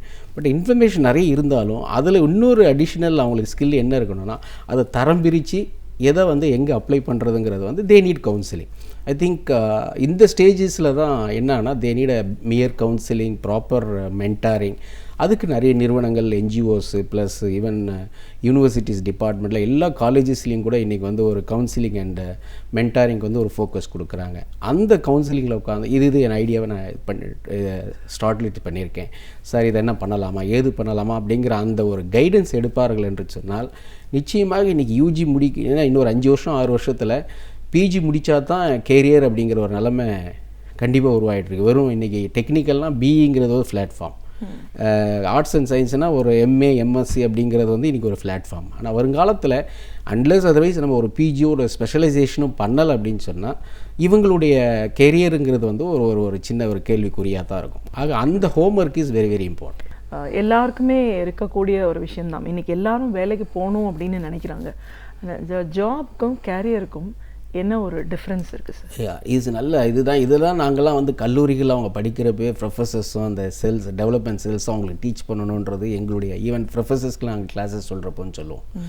ஜாபுங்கிறது வந்து it gives money for what you work. இப்போ இன்றைக்கி எனக்கு 10,000 ரூபா வேலை வேணும், சம்பளம் வேணும்னா அந்த சம்பளத்துக்கு ஏற்றதை உட்காந்துருக்கீங்களா, அது ஜாப். அது நீங்கள் வருஷம் ஃபுல்லாக ஒரு இன்க்ரிமெண்ட்டாக தான் ஒரு கேள்வி கேட்போம். who will deserve for increment, who will deserve for promotion. Increment நமக்கு எப்போ கிடைக்குன்னா நம்ம வேலையை நம்ம செஞ்சோம்னா வருஷம் முடிஞ்சோடனே இன்க்ரிமெண்ட் கிடைக்கும். பட் மற்றவங்க வேலையும், அதாவது அவங்களுடைய லீடர் வேலையை, சூப்பர்வைசர் வேலையும் அவரால் சேர்ந்து செய்ய முடியுங்கிறத வந்து நீங்கள் உங்களுடைய ஸ்கில்லில் வெளிப்படுத்துனீங்கன்னா then you will be have an opportunity go for the promotion. அப்போ அந்த ஜாபுக்கும் கேரியருக்கு இருக்கக்கூடியது என்னென்னா, career is a development path. இன்றைக்கி வந்து ஒருத்தர் வந்து ஒரு ஃபார் எக்ஸாம்பிள் வந்து ஒரு ஜூனியர் இன்ஜினியராக ஜாயின் பண்ணுறாருன்னா அவருடைய கேரியராக பார்த்தீங்கன்னா ஃப்யூச்சரில் you should think of CEO of an engineering company. I should be a vice president of global operation. I should be a president of customer CRM. அப்படிங்கிறத வந்து திங்க் பண்ணுறாங்க பாருங்கள். இந்த உட்கார்ந்துருந்த ஜாப்லேருந்து திங்க் பண்ணுறதை தான் கேரியராக நம்ம பார்க்கணும். பட் அது இருக்கிற இடத்துலேருந்து நீங்கள் அப்படியே கண்டினியூ பண்ணிகிட்டே போகிறதுங்கிறது job. I think that you can do it for even 40 years 50 years 60 years also you can do a job. But கெரியருங்கிறது வந்து வாட் யூ டிசைர். நீங்கள் ஒரு விஷனிங் பண்ணணும். ஒரு 10 வருஷத்துக்கு அப்புறம் என்னுடைய லைஃப் எப்படி இருக்கும், என்னுடைய கேரியர் என்ன இருக்கும். இதுதான் நாங்கள் எங்களுடைய பயிற்சிகள் எல்லாம் சில்ட்ரன்ஸ்க்கு வந்து விஷனிங் மேப்பிங் கொடுக்குறோம். வந்து ஒரு 10 வருஷத்துக்கு அப்புறம் நீங்கள் எங்கே இருப்பீங்கன்னு உங்களுடைய A4 ஷீட்டில் ஒரு விஷன் பண்ணுங்கள். அப்போ அதுக்குண்டான ஸ்கில் என்ன நீட் என்ன. மேபி ஒரு குழந்தைக்கு வந்து நல்ல டேலண்ட் இருக்கும், பட் நீட் அதுக்குண்டான ஒரு ஃபோக்கஸ் இருக்காது, அவங்களுக்கு உண்டான அதை வந்து டேம்ப் பண்ணுவோம். Okay, you go for. இன்றைக்கி வந்து சிவில் சர்வீசஸ்லாம் பார்த்தீங்கன்னா கடந்த ஒரு 3 decades ஒரு காலத்தில் சிவில் ப்ரிமிலரி எழுதி பாஸ் பண்ணாவே பெரிய விஷயம். இன்றைக்கி தமிழ்நாட்டில் இருக்கிறவங்க நிறைய பேர் வந்து they are passing it because they opt. they are going for opportunities are there. நிறைய கோச்சிங் சென்டர்ஸ் இருக்குது. Even NGOs are also offering career development சென்டர்ஸில் வந்து யூத்துக்கு வந்து இந்த மாதிரி ஃப்ரீ கோச்சிங்ஸ்லாம் கொடுக்குறாங்க. So this will take them to the great mileage. So one has to think career as the destiny, job is the tool. அந்த ஜாபுங்கிறது ஒரு டூல். அந்த டூல்லேருந்து கேரியரை வந்து தே நீட் டு ஈவன் எங்களுடைய MBA ஸ்டூடெண்ட்ஸ் கூட நாங்கள் சொல்லுவோம், நீங்கள் ஃபர்தராக போகிறதுக்கு முன்னாடி 2 வருஷம் ஒர்க் பண்ணிவிட்டு அடுத்த போஸ்ட் கிராஜுவேஷன் போங்க, போஸ்ட் கிராஜுவேஷன். ஸோ அந்த 2 வருஷம் experience will help you to understand the subject in a much better way. So that is how we need to destiny the job and the career. இப்போது தொழில் முனைவோர்னு எடுத்துக்கிட்டிங்கன்னு பார்த்தீங்கன்னா, இப்போ நம்ம நாட்டில் வந்து ரொம்ப அதிகப்படியான தொழில் முனைவோர் வர்றதில்லை. எல்லாம் ஒரு நல்ல ஒரு செக்யூர் ஜாப், ஒரு கேரியர் அப்படின்னு போகிறத பார்க்குறோம். அதுக்கு காரணம் சொன்னால் நிறைய பேர் வந்து தொடங்கிட்டு நிறைய ஃபெயிலியர்ஸ் இங்கே இருக்கிறத பார்க்குறோம். ஸோ ஒரு செட்பேக் அவங்களுக்கு வரும்போது அதுலேருந்து ஜெயிச்சு அடுத்த நிலைக்கு அவங்க போகணும் அப்படின்ற ஒரு ரோல் மாடல் இருந்தால் தான் நிறைய தொழில் முனைவோர் உருவாகிறதுக்கான வாய்ப்பு இருக்குது. ஒரு ஆலோசகர், பயிற்சியாளர் அப்படிங்கிற முறையில் இந்த பார்வையை எப்படி நீங்கள் பார்க்குறீங்க? இல்லை, இது உண்மைதான். இது பியூர்லி கால்டு மைண்ட் செட் அவர் மென்டல் பிளாக்னு கூட சொல்லலாம். இப்போ அது பை சீயிங் அதர்ஸ், அவர் தொடங்கினார், அவர் ஃபெயிலியர் ஆகிட்டார், நான் தொடங்கினா என்ன ஆகும் அப்படி. வேற கம்ஃபர்டபுள் ஜோன். ஒரு ஆஃபீஸில் போய் உட்காந்துட்டா காலையில் 9 to 5 போகிறோம், உட்காடுறோம். எனக்கு வந்து வர வேண்டியது வந்து மினிமல் பேலன்ஸ் வந்துடும், பட் எக்ஸ்ட்ரா அப்படிங்கிறது வந்து ரிஸ்க் எடுக்கணும். பட் இந்த எம்ப்ளாய்மெண்ட்டுக்கும் என்டர்ப்ரனர்ஷிப்புக்கும் இருக்கிற ஒரே ஒரு ரே ஆஃப் என்னென்னா அந்த risk factors with the opportunities. இன்றைக்கி வந்து பார்த்தீங்கன்னா ஒரு பூக்கடை வச்சுருக்கிறவங்க காலையில் the women is taking risk. இன்றைக்கி எப்போ நான் வெள்ளிக்கிழமைனா அவங்க இன்வெஸ்ட் பண்ணுறது பார்த்தீங்கன்னா இன்னொரு 500 ரூபா கூட இன்வெஸ்ட் பண்ணுவாங்க, செவ்வாய்க்கிழமை இன்னொரு 400 ரூபா கூட இன்வெஸ்ட் பண்ணுவாங்க. But they don't invest on Monday R Wednesday R Thursday because they know if I want to take a risk, அந்த 500 rupees வெள்ளிக்கிழமைனா விற்கும் அப்படிங்கிறத வந்து அவங்களுக்கு வந்து ஒரு படிக்கலை. அவங்க MBA எங்கேயும் போய் படிக்கலை. அதேமாதிரி ஒரு பிளாட்ஃபார்ம் ஓரமாக வச்சுருக்கிற ஒரு சின்ன தள்ளுவண்டி கடை கூட இன்றைக்கி அவருடைய ரெகுலர் ப்ரொடக்ஷன் வந்து ஒரு 200 இட்லியாக இருக்கலாம். ஆனால் இன்றைக்கி என்ன சாட்டர்டே சண்டேஸில் என்ன பண்ணுவார், ஐ ஷுட் எய்ம் ஃபார் 400. அந்த 200 to 400 இருக்காருமா, this is all what we call calculative risk. So அந்த இதில் வந்து ஒரு எம்ப்ளாய்மெண்ட்டில் போகிறவங்களுக்கும் என்டர்ப்ரனர்ஷிப்பில் இருக்கிறவங்களுக்கும் they should have the opt of calculative risk எடுக்கணும். கண்டிப்பாக எம்ப்ளாய்மெண்ட்லேயும் ரிஸ்க் இருக்குது, இல்லைன்னு சொல்ல வரல. ஆனால் இந்த மாதம் இல்லைன்னா அடுத்த மாதம் செஞ்சுக்கலாம், இந்த டார்கெட்டை ஃபினிஷ் பண்ணலாம், அடுத்த மாதம் போகலாங்கிற ஒரு ஒரு ஒரு கம்ஃபர்ட் ஜோன் எம்ப்ளாய்மெண்ட்டில் இருக்கும். பட் என்டர்ப்ரனர்ஷிப்பில் இன்றைக்கி விட்டுட்டிங்கன்னா, அதுவும் சர்வீஸ் செக்டரில் வந்து இன்றைக்கி அந்த வாய்ப்பை விட்டுட்டிங்கன்னா நாளைக்கு அந்த வாய்ப்பு வராது. பட் அதுக்கு வந்து நாங்களும் என்ன சொல்கிறோம் அப்படின்னா, எடுப்பில் ஒரு ஆலோசகர் கொடுக்குறப்ப நீங்கள் கிராஜுவேஷனை முடிச்சுட்டு வந்ததுமே கூட நீங்கள் என்டர்ப்ரனர்ஷிப்பை தொடங்க வேண்டாம். நீங்கள் வந்து பல்ஸ் அண்ட் என்ன சொல்லுதுன்னா அந்த வேவ் லென்த்தெல்லாம் தெரிஞ்சுக்கிறதுக்கு ஒரு 2 years 3 years எந்த கோர் இண்டஸ்ட்ரியில் வந்து நீங்கள் தொடங்கணும்னு டிசைட் பண்ணுறீங்களோ போய் எக்ஸ்பீரியன்ஸ் எடுத்துக்கிட்டு நெளிவு சுழிவுகளை கற்று. ஏன்னா அந்த பிஸ்னஸில் இருக்கிற ட்ரிக்ஸ் நாங்கள் வந்து இந்த டிஓடின்னு சொல்லுவாங்க நிறைய பேர், ட்ரெயினர் ஆஃப் ட்ரெயினர்ஸ் அப்படின்னு சொல்லி. பட் நான் என்னுடைய ட்ரைனிங்கில் அந்த டிஓடியை நான் வந்து நம்ம tricks of trade, I say tricks of trade, ஒரு ட்ரேடில் இருக்கிற ட்ரிக்ஸை வந்து நீங்கள் எப்படி கற்றுக்கிறது, அந்த லெவலுக்கு வந்து they should also get it over. But ஒரு அட்வான்டேஜ் என்னன்னிங்கன்னா, இந்த என்டர்ப்ரனர்ஷிப்லேருந்து அவங்க மூவ் ஆகி போகிறப்ப they have a lot of mileages because they can innovate whatever they learn from the courses, innovation, அதுக்கப்புறம் creativity, long term planning, even they are all இன்றைக்கி வந்து CSRன்னு corporate social responsibility பற்றி பேசுகிறோம். I am also giving another topic called ISR, individual social responsibility. ஒரு கார்ப்பரேட்டுக்கு இல்லை கம்யூனிட்டிக்கு இருக்கிற responsibility as an individual, எனக்கு ஒரு தனி மனித சமுதாய பொறுப்பு என்ன, what I have to do that. Even எங்கள் வீட்டில் இருக்கிற டேப்பெல்லாம் நல்லா க்ளோஸ் பண்ணுறதும், எங்கள் வீட்டில் இருக்கக்கூடிய பல்பெல்லாம் மாற்றுறது, எலக்ட்ரிசிட்டி எனர்ஜியை வந்து சேவ், இதெல்லாம் கூட ஐஎஸ்ஆரில் வரும், individual social responsibility. But how to apply for economy, எனக்கு இருக்கிற அந்த சோஷியல் ஆப்டை பணமாக பார்க்குறது தான் இந்த என்டர்ப்ரனர்ஷிப்பை பண்ணுறோம். Entrepreneurship is a very simple, what I say in the sense, unless otherwise we feel is as a passion. நான் வந்து இதை வந்து ஒரு இன்வால்வ்டாக பண்ணுறேன், தோல்வி கண்டிப்பாக வரும். ஏன்னா எப்போவுமே இந்த +2லேயே நாங்கள் பார்க்குறோம், +2லேருந்து பையன் காலேஜுக்கு இன்ஜினியரிங் போகிறப்போ ஃபஸ்ட் செமஸ்டர் செகண்ட் செமஸ்டரில் அரியர்ஸ் வைக்கிறாங்க. ஏன்னா அவனுக்கு வந்து டோட்டலாக அந்த சிஸ்டம் மாறும். அது வரைக்கும் செஷனு வகுப்புகள் இருந்தது, இங்கே வந்து அவனுக்கு semester system, grading system, open ended question, இந்த மாதிரிலாம் கேட்குறப்போ அவனுக்கு அந்த புதுசாக டியூன் ஆகிறதுக்கு 1 வருஷம் ஆகும். அதே மாதிரி தான் இந்த என்டர்ப்ரனர்ஷிப்பில் போகிறப்போ மார்க்கெட் அனாலிசிஸ்ஸு, ஈவன் நாங்கள் வந்து இந்த வில்லேஜஸ்லாம் எஸ்எஸ்ஜி மெம்பர்ஸ்க்கெலாம் ஏன் தொழிலை பண்ணணும்னு சொல்லிட்டு இந்த 4 வாழை சொல்லி தருவேன். வவவன் ஒரு கிண்டலாக இருக்கும் அவங்களுக்கு. என்ன சார் வவவான்னா, அந்த வாங்கிறது என்னென்னா வளங்களை கண்டறிதல், வாய்ப்புகளை உருவாக்குதல், வாய்ப்புகளிலிருந்து வருமானத்தை பெருக்குதல், வருமானத்திலிருந்து வாழ்க்கை தரத்தை உயர்த்துதல். அப்போ வளங்கள் என்ன, ரிசோர்ஸை எப்படி ஐடென்டிஃபை பண்ணுறது, அந்த ரிசோர்ஸஸை வந்து ஆப்பர்ச்சுனிட்டியாக நம்ம கன்வெர்ட் பண்ணணும். எனக்கு ஒரு ரிசோர்ஸ் இருக்குது, but I am very good in singing and I can really sing, triplicate popular singers வந்து நான் ட்ரிப்ளிகேட் பண்ண முடியும்னா, entrepreneurial I have to think, can I do a orchestra, ஒரு ஸ்மால் டீமை உருவாக்க முடியுமா, I may be good in cooking, maybe 100,000 பீப்புளுக்கு at a time I can have the skill. அந்த ஆப்பர்ச்சுனிட்டி, எனக்கு இருக்கிற அந்த ரிசோர்ஸஸை வந்து ஆப்பர்ச்சுனிட்டியாக மாற்றணும். ஒரு ஆப்பர்ச்சுனிட்டி வரப்போ டெஃபினெட்லி வருமானங்கிறது, இன்கம்ங்கிறது is not an issue and problem, but competitions வரும். என்டர்ப்ரனர்ஷிப்பில் இன்னொரு ரிஸ்க் என்னென்னா, இன்றைக்கி நீங்களும் நாங்களோட ஒரு ப்ராடக்டை வந்து வெளியே கொண்டு வரோன்னா, அதை பக்கத்தவங்க பார்த்தோன்னா உடனே ப்ரோட்டோடைப் பண்ணிடுவாங்க. அந்த காம்படிஷன்ஸ் கண்டிப்பாக இருக்கும். ரெண்டாவது வந்து அந்த காம்படிஷன்ஸ்லேருந்து வெளியே வரதுக்கான எக்ஸிட் ஸ்ட்ராட்டஜி இவங்க ஒர்க் அவுட் பண்ணுவோம். இங்கே என்டர்ப்ரனர்ஷிப் என்னன்னு சொன்னிங்கன்னா, இதுவும் life long and ongoing process, வாட்சிங் தட். இன்றைக்கி எந்த இண்டஸ்ட்ரி எடுத்தாலும் ஐடி இல்லாமல் எனக்கு கிடையாது. ஈவன் கால் டாக்ஸிஸ், எவ்ரிதிங் இன்றைக்கெல்லாம் எதிர்பார்க்கவே இல்லை. ஒரு 10 வருஷத்துக்கு முன்னாடி ஜிபிஎஸ் சிஸ்டத்தில் நமக்கு வந்து கால் டாக்ஸிஸ் இருக்கும், bill can be generated on own, நமக்கே கிடைக்கும் அப்படிங்கிற அந்த டிரான்ஸ்பரன்சிலாம் வர்றப்ப, இனி கான்ஃபிடென்ஸ் வர்றப்ப, so that will have a pure development on that. அந்த டெக்னாலஜியும் ஸ்கில்லையும் ஒருங்கிணைத்து என்னங்கிறது வந்து அவங்க ஆப்பர்ச்சுனிட்டி ஐடென்டிஃபை பண்ணாங்கன்னா, entrepreneurship is a great thing. I think என்டர்ப்ரனர்ஷிப்பில் ஒரு பெரிய அட்வான்டேஜ் என்னென்னா, what we try to teach them, there is no retirement. Whereas in employment, whether you like or not, after 60 years you will be given, of course after 6 years you have opportunity to become a consultant, you can continue on extended, that are all there. But entrepreneurship is till the death you will contributing. Then succession planning, உங்களுக்கு பின்னாடி அந்த கலையையோ அல்லது வியாபாரத்தையோ அந்த அந்த பிஸ்னஸை வந்து உங்களுடைய சக்ஸஷனுக்கு கொடுக்கலாம், பிளானிங் பண்ணலாம். So these are all so many advantages on to harvest on the longer run when you invest in a good way. கண்டிப்பாக சார்.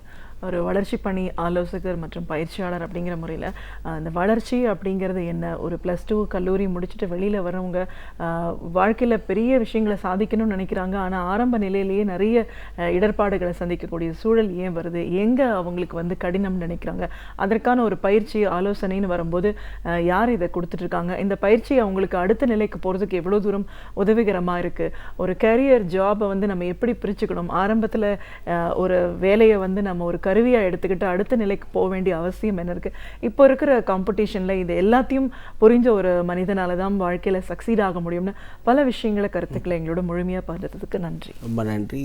கலைஞர் தொலைக்காட்சி நேயர்களுக்கும் கூட என்னுடைய நன்றியை தெரிவிச்சுக்கிறேன். நம் வாழ்வில் நாம் அறிந்து கொள்ள வேண்டிய விஷயங்கள் ஏராளம் ஏராளம். அந்த வகையில் பல அரிய தகவல்களை நம் சிந்தனைக்கு உரமூட்ட வருகிறார் பேராசிரியர் சுபவீர பாண்டியன் அவர்கள். நம் வீடியோலே நிகழ்ச்சியின் அடுத்த பகுதியாக வரவிருப்பது ஒன்றே சொல் நன்றே சொல்.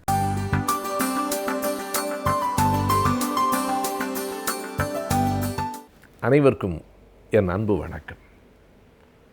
தூய்மையாக இருப்பது மிகச் சிறந்தது. இன்றைக்கு அந்த தூய்மை பற்றிய கருத்து பரப்பல்கள் இந்தியா முழுவதும் நடைபெற்று கொண்டிருக்கின்றன, அல்லது இந்திய அரசே அதை முன்னின்று நடத்தி கொண்டிருக்கிறது. தூய்மையிலே தான் நம்முடைய சுகாதாரம் அடங்கி இருக்கிறது. அடிப்படையில் கழிப்பறைகளை கட்டுங்கள் என்பதை ஒரு பெரும் பரப்புரையாக இன்றைக்கு இந்தியாவிலே நடத்த வேண்டியிருக்கிறது. கழிப்பறைகளை கட்டுங்கள் என்பது மிகச் சரியான செய்திதான். ஆனால் அதனை நாம் சுதந்திரம் பெற்று இத்தனை ஆண்டுகளுக்கு பிறகுதான் வலியுறுத்தி கொண்டிருக்கிறோம் என்பது சற்று வெட்கப்படக்கூடியது தான். எனவே தூய்மையை பரப்புதல் என்பது மிக உயர்வானது. ஆனாலும் முற்றிலும் தூய்மை என்பதோ, தூய்மையை நோக்கியே அல்லது தூய்மையாகத்தான் முழுமையாக இருக்க வேண்டும் என்பதோ நடைமுறைக்கு உதவாத ஒன்று. அதனை தூய்மைவாதம் என்று சொல்லுவார்கள். ஆங்கிலத்திலே பியூரிட்டனிசம் என்று அதற்கு பெயர். அந்த பியூரிட்டனிசம் என்று சொன்னால் பியூர், முழுமையும் தூய்மை, எந்த விதமான மாசு மறுவும் அற்ற ஒன்று என்பது அதனுடைய பொருள். அப்படி வாழ்வில் நம்மால் ஒரு நாளும் இருக்க முடியாது. தூய்மையும் தூய்மையின்மையும் கலந்து கலந்துதான் கிடக்கும். எல்லாம் அதன் அளவு சார்ந்தது மட்டும்தான். தூய்மை என்பது கூடுதலாக இருக்க வேண்டும், அல்லது முழுமையான தூய்மையை நோக்கி நாம் நகர வேண்டும் என்பது தானே தவிர முழுமையான தூய்மையை ஒரு நாளும் நம்மால் அடைந்துவிட முடியாது. அப்படி தூய்மைவாதம் பேசுவது என்பது இடம் சார்ந்த தூய்மை மட்டுமல்ல. அரசியலில், இலக்கியத்தில், எல்லா இடத்திலும் இந்த தூய்மை வாதம் இருக்கிறது. நீங்கள் அரசியலிலே இன்றைக்கு உற்று நோக்கினால் ஒன்றை கவனிக்கலாம். எதுவும் சரியில்லை என்று பலர் சொல்லிக் கொண்டிருக்கிறார்கள். நாட்டில் இருக்கிற எந்த கட்சியும் சரியில்லை, எந்த தலைவரும் சரியில்லை, யாரையும் நான் ஏற்க முடியாது என்று சொல்லுகிறவர்களினுடைய எண்ணிக்கை ஒரு பக்கத்திலே இருக்கிறது. தேர்தலிலே கூட நோட்டா என்பது அதுதான்.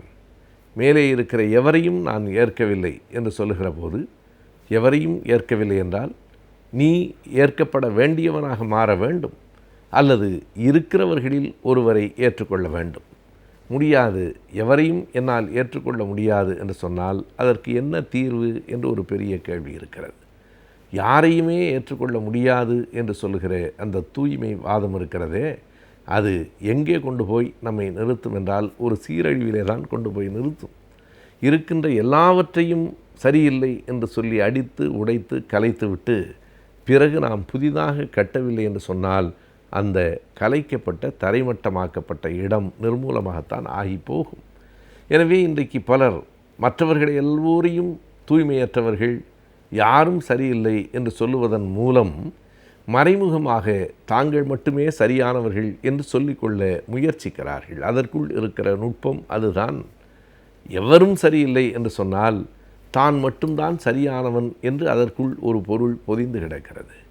சரி, அப்படி நீ மட்டும்தான் சரியானவன் என்றால் நீ அந்த பொறுப்புகளை சுமப்பதற்கு வர வேண்டுமா இல்லையா? வர வேண்டும். ஆனால் மக்கள் ஏற்றுக்கொள்ளவில்லையே என்றால் மக்கள் ஏற்றுக்கொள்ளுகிற மாதிரி நீ வரவில்லை என்றுதான் அதற்கு பொருள். மக்கள் ஏற்றுக்கொள்வதற்கான வழிவகை என்ன என்பதை உன்னால் ஆய்வு செய்து அந்த இடத்திற்கு வந்து சேர முடியவில்லை என்றால் வருகிற வரையில், அப்படி வருகிற நோக்கம் இருந்தால் வருகிற வரையிலாவது இருக்கிறவர்களுக்குள் யார் சரியானவர்கள் அல்லது இருக்கிறவர்களுக்குள் யார் மேலானவர்கள் என்று கண்டு அறிந்து அவர்களை ஆதரிப்பது என்பதுதான் நடைமுறைக்கு உகந்தது.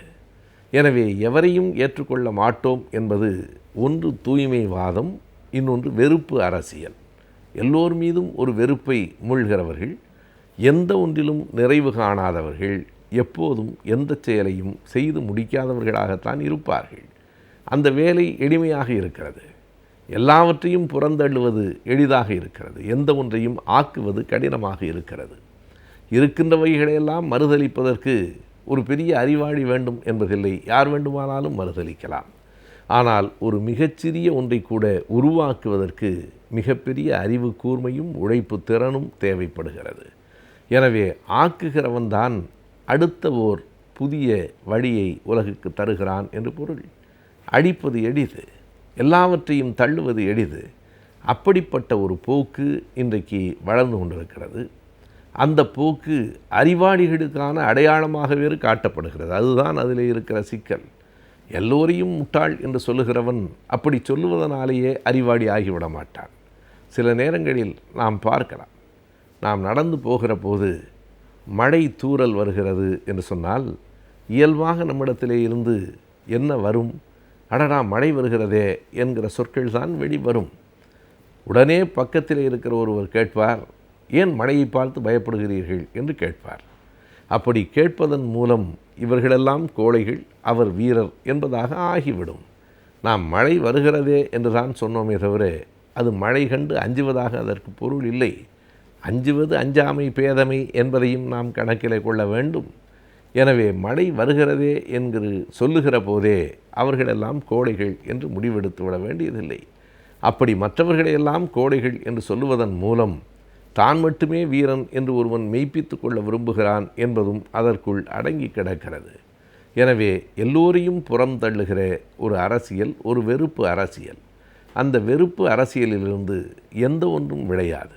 என்றைக்கும் அன்பிலிருந்தும் நேசத்திலிருந்தும் தான் புதியவைகள் விளையுமே தவிர வெறுப்பிலிருந்து எதுவும் விளையாது. அப்படியானால் விமர்சனமே கூடாதா என்று கேட்கலாம். விமர்சனமே கூடாது என்று சொல்லவில்லை. யாரை வேண்டுமானாலும் விமர்சிக்கலாம், எல்லோரையும் விமர்சிக்கலாம். வானத்துக்கும் பூமிக்கும் இடைப்பட்ட எல்லோரும் எல்லாமும் விமர்சனத்துக்கு உட்பட்டவை தான். ஆனால் விமர்சித்து விட்டு அடுத்து என்ன செய்கிறோம் என்பது தான் முக்கியமானது. வெறுமனே விமர்சித்து கொண்டே இருக்கிறோம். எல்லோரை பற்றிய குறைகளையும் துல்லியமாக கூட சொல்லலாம். ஆனால் சொல்லிவிட்டு என்ன செய்கிறோம் என்பது ஒரு பெரிய கேள்வி. எதுவுமே செய்யாமல் வெறும் விமர்சனம், மற்றவர்களையெல்லாம் புறந்தள்ளுவது என்று மட்டும் முடிவெடுத்து விட்டால் அந்த வேலை எளியது, ஆனால் விளைவு கொடியது. அதற்கு பிறகு இந்த சமூகத்தில் எதுவும் நிகழாது. எல்லோருக்கும் ஒரு விரக்தி வந்து சேரும். எல்லோரும் விலகி நிற்பார்கள், யாரும் வேலை செய்ய மாட்டார்கள். அப்படி ஒரு நிலையை நோக்கி நாம் நம்முடைய அடுத்த தலைமுறையை தள்ளக்கூடாது. ஒரு வெறுப்பு அரசியலை இன்றைக்கு திட்டமிட்டு சிலர் உருவாக்குகிறார்கள். தாங்கள் ஒரு மிகப்பெரிய அறிவாளிகள் போல ஒரு தோற்றத்தை அடித்து கொண்டு, எனவே இவர்களையெல்லாம் நீங்கள் பின்பற்றினால் எல்லோரும் சமூக விரோதிகள், எல்லோரையும் விட்டு நீங்கள் வெளியே விலகி நில்லுங்கள் என்று இளைஞர்களுக்கு சொல்லிக் கொடுப்பது ஒரு நாளும் எதிர்காலத்தை வடிவமைப்பதற்கு உதவாது. இவர்களிடமெல்லாம் இந்தந்த குறைகள் இருக்கின்றன, ஆனாலும் அவர்களுக்குள் இவர் மேலாக இருக்கிறார், அல்லது நாம் இந்த புதிய திசையை உருவாக்க வேண்டியவர்களாக இருக்கிறோம் என்பதுதான் சரியான வழிநடத்தலாக இருக்கும். என்றைக்கும் எந்த ஒன்றிலும் மிக கராராக இருப்பது என்பது, அதனை இன்னொரு மொழிச்சொல்லில் சொல்ல வேண்டுமானால் அது ஃபேசிசத்தை நோக்கித்தான் செல்லும். சரியாக நேரத்தை பின்பற்ற வேண்டும் என்பது வேறு, ஆனால் நேரத்தையே நினைத்து கொண்டிருப்பது வேறு. தூய்மையாக இருக்க வேண்டும் என்று தூய்மையை நோக்கி நடப்பது வேறு, ஆனால் தூய்மையை தவிர வேறு எதனையும் ஏற்க மாட்டேன் என்று சொல்லுவது வேறு. முழுமையை நோக்கித்தான் வாழ்க்கை நகருகிறது. ஆனாலும் பெர்ஃபெக்ஷன் என்கிற அந்த ஆங்கில சொல்லுக்கு என்ன பொருள் என்றால், பெர்ஃபெக்ஷன் இஸ் அ மித் என்பது தான். முழுமை என்ற உலகத்தில் எதுவும் கிடையாது. முழுமையை நோக்கி நகரலாமே தவிர முழுமையை அடைய எவராலும் இயலாது. அப்படி அடைய இயலுமானால் அதற்கு முழுமை என்ற பெயர் கிடையாது. ஆகையினால் வெறுப்பு அரசியல், தூய்மை வாதம் என்பன நடைமுறைக்கு ஒரு நாளும் உதவாது என்பதை இளைஞர்கள் உள்வாங்கிக் கொள்ள வேண்டும். நீரிழிவு நோயாளிகளின் உடலில் உள்ள அனைத்து பகுதிகளும் பாதிப்புக்குள்ளாகின்றன. எனவே நீரிழிவு நோயின் அளவை எவ்வாறு நாம் கட்டுக்குள் வைத்திருக்கலாம் என்பதை பற்றி இன்றைய ஆலோசனை நேரத்தில் பார்க்கலாம். நாம் விடியலை நிகழ்ச்சியின் அடுத்த பகுதியாக வரவிருப்பது ஆலோசனை நேரம்.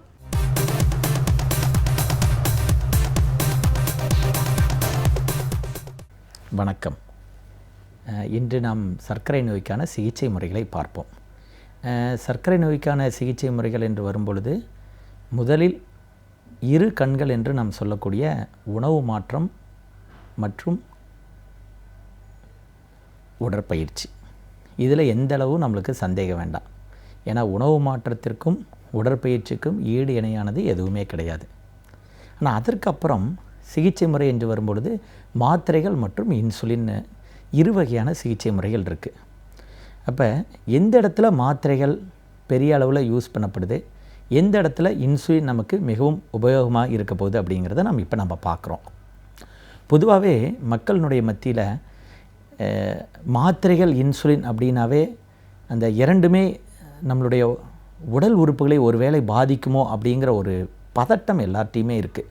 ஏன்னா அலோபதி மருந்துகள்னால ஒருவேளை நம்மளுக்கு உடல் உறுப்புகள் பொதுவாக பார்த்திங்கன்னா நிறைய மாத்திரைகள் சாப்பிட்டா கிட்னிக்கு ஏதாவது பாதிப்பு வந்துருமாங்கிற ஒரு பெரிய ஐயம் மக்களினுடைய மத்தியில் இருக்குது.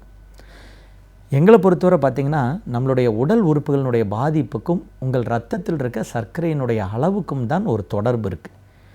ஒவ்வொரு நாளும் உங்கள் இரத்தத்தில் இருக்க சர்க்கரையினுடைய அளவு 140க்கு பதிலாக 250, 300, 350 என்று வரும்பொழுது உங்களுடைய உடல் உறுப்புகள் மெல்ல மெல்ல சேதமடைகிறது. ஆனால் அது சேதமடையும் பொழுது நம்மளுக்கு தெரிவதற்கு காலம் பார்த்திங்கன்னா கிட்டத்தட்ட 8 வருடம் டு 10 வருடம் ஆயிடுது. அந்த 8 டு 10 வருடத்தில் தான் நம்ம என்ன பண்ணுறோம், நம்ம எவ்வளோ சுகர் வச்சுருந்தாலும் நம்ம நார்மலாக இருக்கோம் அப்படிங்கிற ஒரு பெரிய ஒரு மனதைரியம் நம்மளுக்கு வந்துடுது. ஸோ அதில் தான் நம்ம என்ன பண்ணுறோம், பெரிய அளவில் நம்ம ஏமாந்து போகிறோம். ஸோ உங்களுடைய உடல் உறுப்புகளினுடைய சேதத்திற்கும் நீங்கள் இரத்தத்தில் இருக்க சர்க்கரையினுடைய அளவுக்கும் தான் சம்மந்தம் இருக்கே ஒழிய நாங்கள் கொடுக்கக்கூடிய மாத்திரைகள்னால அல்லது இன்சுலினால் நிச்சயமாக கிடையாது.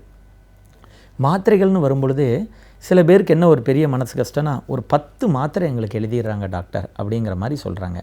இந்த 10 மாத்திரைகள் அப்படின்னு வரும்பொழுது பார்த்திங்கன்னா, நான் ஏற்கனவே சொன்ன மாதிரி நம்ம உடற்பயிற்சி இல்லாமை, ஒரு சோம்பேறித்தனமான வாழ்க்கை, தற்போதைய இயந்திரத்தனமான வாழ்க்கைக்கு ஏற்ற மாதிரி ஒரு உணவு மாற்றம், இதெல்லாம் என்ன ஆகுது, உங்களுக்கு சுகர் மட்டும் கிடையாது, உங்களுக்கு பிளட் ப்ரெஷர்னு சொல்லக்கூடிய இரத்த கொதிப்பு, கொலஸ்ட்ரால்னு சொல்லக்கூடிய அந்த டிஸ்லிப்பிடீமியா, இப்படி எல்லா வியாதிகளுமே, உடல் பருமன், எல்லா வியாதிகளுமே இந்த மூல காரணங்கள்னால வர்றதுனால ஒரே ஒருத்தருக்கு இந்த எல்லா வியாதிகளும் இருக்கிறதுல ஒரு பெரிய ஆச்சரியம் இல்லை. அப்படி எல்லா வியாதிகளும் இருக்கும் பொழுது ஒரு சுகருக்கு ஒரு 2 மாத்திரை, உங்கள் ப்ரெஷருக்கு ஒரு 2 மாத்திரை, கொலஸ்ட்ராலுக்கு ஒரு 2 மாத்திரை, இப்படியே போகும்போது உங்களுக்கு மாத்திரைகளினுடைய எண்ணிக்கை இயல்பாகவே கூடிடுது.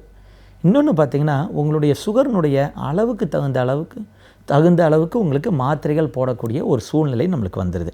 உதாரணத்துக்கு பார்த்திங்கன்னா, உங்களுக்கு சுகர் கண்டுபிடிக்கப்படும் பொழுது 200 இருக்கும் பொழுது உங்களுக்கு கொடுக்கப்படக்கூடிய மாத்திரையினுடைய அளவு ஒரு அரை மாத்திரையோ ஒரு மாத்திரையோ இருக்கலாம். ஆனால் 400, 450ன்னு உங்களுக்கு கண்டுபிடிக்கப்படும் போது மாத்திரையினுடைய அளவும் உங்களுக்கு அதிகமாகிடுது, எண்ணிக்கையும் அதிகமாகிடுது. எல்லாவற்றிற்கும் மேலாக அந்த இடத்துல நம்ம இன்சுலின் போடக்கூடிய ஒரு சூழ்நிலை வந்துடுது. அதனால் ஒருத்தருடைய மாத்திரையை மற்றவர்களுடைய மாத்திரையோடு நம்ம ஒருபோதும் ஒப்பிடக்கூடாது. ஏன்னா உங்களுக்கு கண்டுபிடிக்கப்படும் பொழுது சுகர்னுடைய அளவு சாப்பிட்டதுக்கப்புறம் 200 இருக்கும், இன்னொருத்தருக்கு சாப்பிட்டதுக்கப்புறம் 400, 450 இருக்கும். அப்போ கண்டிப்பாக நிச்சயம் மாத்திரையினுடைய அளவு வேறுபடும். சரி, அவங்களுக்கு ஏன் சுகர்னுடைய அளவு 450 இருக்குது, இவருக்கு 200 இருக்குது அப்படின்னா உங்களுக்கு சுரக்கக்கூடிய இன்சுலினுடைய அளவை பொறுத்து. ஒருத்தருக்கு இன்சுலினுடைய அளவு முற்றிலுமாக சுரக்கவில்லைன்னா, குறிப்பாக சொல்லப்போனால் இந்த குழந்தைகளுக்கு வரக்கூடிய டைப் 1 டயபிட்டிஸ்லாம் பார்த்திங்கன்னா முற்றிலுமாகவே இன்சுலின் சுரக்காது. அதே மாதிரி 45 வயதுக்கு மேற்பட்ட டைப் 2 டயபிட்டிஸில் கூட சில பேருக்கு முற்றிலுமாக இன்சுலின் சுரக்காத சூழ்நிலை வரும். அப்படி வரும்போது அவங்களுக்கு 450, 500 சுகர் வரும்பொழுது அப்போ மாத்திரைகளினுடைய அளவும் இன்சுலினுடைய அளவும் அதிகமாகிடுது. ஸோ அதை நம்ம ஒருபோதும் நாம் ஒப்பிடக்கூடாது.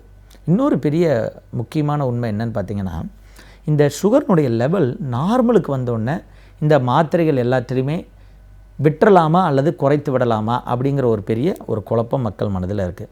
பொதுவாக பார்த்திங்கன்னா 450 சுகர் இருக்கும் பொழுது உங்களுக்கு போடக்கூடிய மாத்திரைகள் 4 அல்லது 5 மாத்திரைகள் கூட கொஞ்சம் இன்சுலின் போடுவாங்க. போடும் பொழுது 200, 150ன்னு வரும்பொழுது மாத்திரைகளினுடைய அளவு ஒருவேளை நம்மளுக்கு குறைவாக இருக்க வாய்ப்பு இருக்குது. அதை படிப்படியாக நம்ம குறைக்கும் பொழுது உங்களுடைய உடலில் இன்சுலின் சுரக்க ஆரம்பிக்கும் பொழுது நாங்கள் மாத்திரைகளினுடைய அளவை குறைக்கிறதுக்கு ஒரு வேளை வாய்ப்பு இருக்குது. ஆனால் அதுக்காக 150க்கு சுகர் வந்துட்டதுனாலேயே உங்களுடைய எல்லா மாத்திரையும் நிறுத்திட்டு உங்களை நாங்கள் மாத்திரைகள் இல்லாத ஒரு சூழ்நிலை உருவாக்கும்னு நம்பி நீங்கள் மாத்திரையை நிச்சயம் விடக்கூடாது. ஸோ அது முக்கியமாக நான் வலியுறுத்த விரும்புகிறேன். இன்னொன்று பார்த்திங்கன்னா, இப்போ இந்த மாத்திரைகள் பார்த்திங்கன்னா ஒரு 15 வருடங்களுக்கு முன்னாடி இருந்த மாத்திரைகளுக்கும் இப்போ இந்த கடந்த ஒரு 4-5 வருடங்களாக வருகின்ற மாத்திரைகளுக்கும் ஒரு பெரிய வேறுபாடு இருக்குது. என்னென்னு பார்த்திங்கன்னா இப்போ வருகின்ற மாத்திரைகள் பார்த்திங்கன்னா கொஞ்சம் விலை அதிகமாக நவீன முறையில் கண்டுபிடிக்கப்பட்ட மாத்திரைகள் வருது. நம்மகிட்ட இருக்கிற ஒரு மிகப்பெரிய ஒரு சந்தேகம் என்னென்னா, மாத்திரைகளினுடைய விலை அதிகமாக இருக்கும் பொழுது ஒரு வேளை சைடு எஃபெக்ட் ஏதாவது அதிகமாக இருக்குமோ அப்படிங்கிற ஒரு கொஷனை மக்கள் எழுப்புகிறாங்க. யூஸ்வலாக ஒரு பொருளினுடைய விலை அதிகமாக இருக்கும்போது உங்களுக்கு தெரியாத ஒன்றும் இல்லை, அதற்கு பல சிறப்பு குணங்கள் இருந்தால் தான் அந்த பொருளினுடைய விலைகள் அதிகமாக இருக்கும். அதே மாதிரி தான் இப்போ இந்த 4-5 வருடங்களாக கண்டுபிடிக்கப்பட்ட மாத்திரைகளில் பார்த்திங்கன்னா அதற்கு பல சிறப்பு குணங்கள் இருக்குது. முன்னாடி 10-15 வருடங்களுக்கு முன்னாடி இருந்த மாத்திரைகள் பார்த்திங்கன்னா நம்ம கணையத்தின் மேலே ஒரு அழுத்தத்தை கொடுத்து கணையத்திலிருந்து இன்சுலினை சுரண்டுகின்றன. பழைய மாத்திரைகள் பார்த்திங்கன்னா உங்கள் கணையத்தில் இருக்க இன்சுலினை சுரண்ட வைக்குது. ஆனால் இப்போ இருக்கிற மாத்திரைகள்லாம் பார்த்திங்கன்னா லேட்டஸ்ட்டாக இருக்கிற மாத்திரைகள் முடிந்தளவுக்கு கணையத்தின் மீது எந்த ஒரு அழுத்தத்தையும் கொடுக்காமல், கணையத்தில் இருக்க இன்சுலினை சுரண்டாமல், கணையத்தை விட்டு வேறு ஏதாவது வழிகளில் சுகரை குறைக்க முடியுமா என்ற ஒரு கான்செப்டில் தான் இந்த புதிய மாத்திரைகள் வருது. ஸோ இந்த புதிய மாத்திரைகளினுடைய வரவால் நம்மளுக்கு பல பலன்கள் கிடச்சிருக்கு. என்ன பலன்கள்னு பார்த்திங்கன்னா, இந்த புதிய மாத்திரைகள்னால நம்ம உடலில் வந்து வெயிட் ஏறுவது தடுக்கப்படுது. நீங்கள் பழைய மாத்திரைகளில் கொஞ்சம் வெயிட் ஏறுவதை நம்ம தவிர்க்க முடியாது. குறிப்பாக இன்சுலின் போடும்பொழுது கூட 2 to 3 கிலோ வெயிட்டுகள் ஏற வாய்ப்புகள் இருக்குது. ஆனால் இந்த நவீன மாத்திரைகளில் பார்த்திங்கன்னா இந்த வெயிட் ஏறுவது தடுக்கப்படுகிறது. அதுவும் சில மாத்திரைகளில் பார்த்திங்கன்னா இந்த லோ சுகர்னு சொல்லக்கூடிய அந்த வாய்ப்புகள் முற்றிலுமே அறவே தவிர்க்கப்படுகிறது. திடீர்னு சுகர் லோவாகிறதும் தடுக்கப்படுகிறது.